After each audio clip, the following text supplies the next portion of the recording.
Welcome back to Ron's Radio Corner. What we have here is a radio I just came across. It is a General Electric T, which I'm assuming is for table, 199-D. This is an AM radio, and when I first saw it, I assumed it was mid-60s vintage and a transistor radio. It's very light, actually shockingly light. I would have thought it would have had a little more weight to it.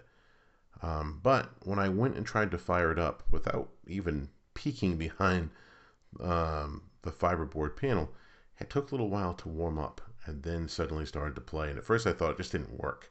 And then I thought, this is a tube radio. So sure enough, what we have here is a General Electric AM tube radio. I believe it's 5 tubes. And this could date from the early 60s. I don't know. It could also date from the late 50s. And digging around online looking for information, I wasn't really able to find much. And what I did find is that when I found other radios that were listed as that model, they did not look like this. I did find some other models, T126s, maybe 125s, that more closely resembled this. And I wonder if the fiber board on the back of this may have originally come off of another radio, because it looks like several radios kind of had similar cabinet designs. So I wonder if that fiber board was somewhat interchangeable. Or maybe this is a T199-D, but boy, I can't find any information one way or the other. So this radio reminds me a lot of a radio I've been looking at on Amazon. And that is this guy right here. I'm not even sure how to pronounce the name of this. It's Yow, Yowguif. This looks to me like it has the same basic design, right? It's that box. It's got the dial to tune it in. This has a few more knobs and they're placed a little differently.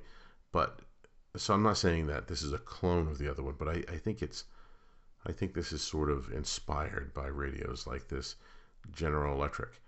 Of course, this is AM/FM with Bluetooth. The General Electric is just an AM radio.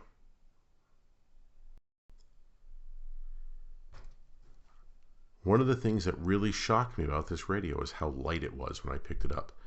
I really thought it would have more heft.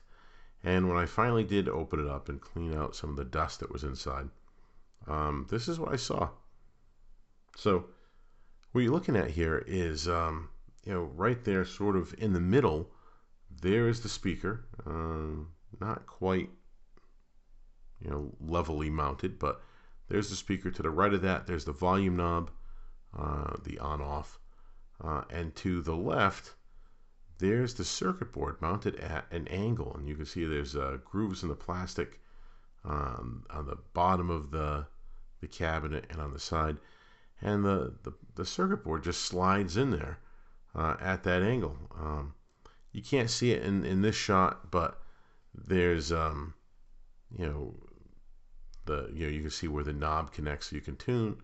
There's the ferrite rod for the AM antenna, which I'm a little surprised how small that is, considering the size of the radio and the room in this cabinet. The reality is, I really think they could have built this radio about half the size of this if they had wanted to. There's a lot of extra space in this cabinet. So, in the limited amount of time I've had to play around with this radio, the one thing I can tell you is it is not some radio that you're going to pull in faraway stations.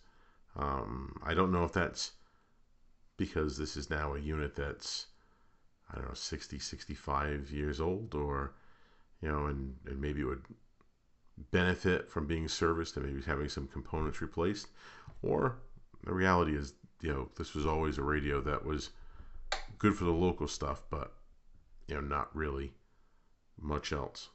And of course, like I said, tube radio. So I plugged this in, turned it on, and got nothing for maybe 15, 20 seconds. And then finally, the tubes warmed up and it and it came to life. Like that.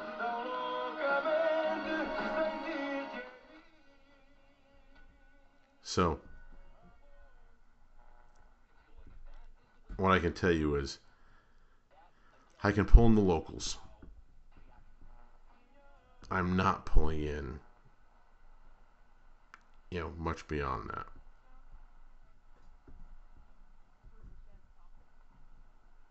Um,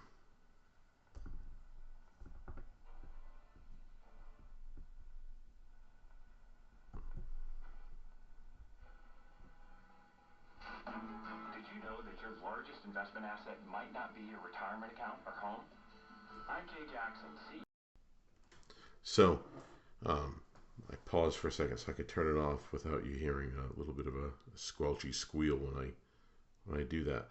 Um, you know, it plays pleasantly loud, which I'm not doing here with you, but earlier I had it on and could easily walk out of the room and hear the radio. And um, it's not a high fidelity unit, but it plays pleasantly loud. It was good for talk radio, which thankfully, because on AM there ain't much else. But I could play it loud enough where I could walk into other rooms and still hear it. And a lot of the newer radios I have, I feel, are sort of artificially hampered from getting too loud. I call them polite, but this one's got some decent volume to it. What else can I tell you about it? I think it must have been just your basic, inexpensive table radio, and I really can't find much information online. If you're watching this and you're familiar with this model, I'd love for you to comment.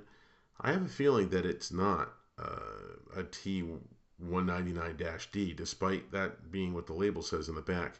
I have a feeling that fireboard is interchangeable with other radios that have a similar cabinet, and somewhere along the way, this fiberboard got swapped out with the one that was originally on it. I could be really off on that. Maybe this is, but I'm seeing other models that are T126s and 125s that stylistically look much, much more like this.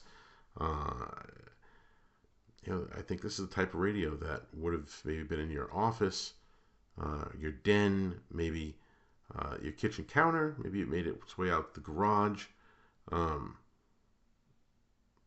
just an inexpensive unit, but it picks up all the locals pretty well. It has plenty of volume, sort of a nice, fun design. Um, if only because, I'd call it retro, but it's not retro. It's the original. Radios today that try to mimic this are the retro ones. So I'm going to leave it at that for now. Just kind of wanted to share this find. Interested to know if anybody knows anything more about these models. If you do, put it in the comments. As always, thanks for watching. Until the next time.